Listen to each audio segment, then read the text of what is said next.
Oh, lovely. So he accepts the pawn in the center, and instead of taking back, we're going to go for the Danish Gambit and push the C pawn. Perfect. So he takes the pawn, but we're not going to take back yet and just get into our development.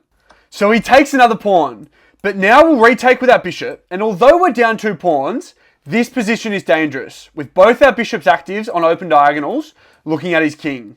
Now, so he looks to start his development, but let's just push the pawn and put some pressure on the knight.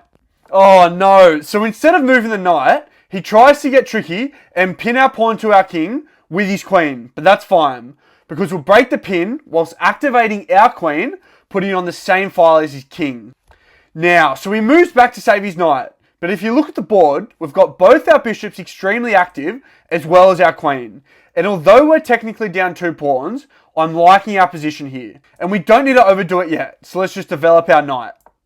Okay, so he gets his knight out to attack the pawn, but we don't have to worry about that, because we can just hop our knight in, attacking his queen, and he still can't take the pawn because of our dark squared bishop.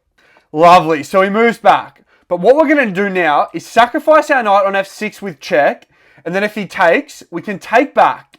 And remember, our queen's on the same file as his king, so I've got a discover check, so let's do it. Nice, so he takes. Now we can take and open up our discovered check. Lovely, so he has to block, but we'll take. And we're now attacking his queen, and it also opens an attack on his rook.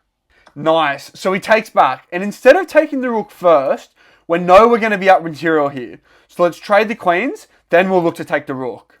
Perfect, so he takes back, but now he can pick up our rook, and we're up an entire rook going into the endgame. Yep, and he resigns. GG.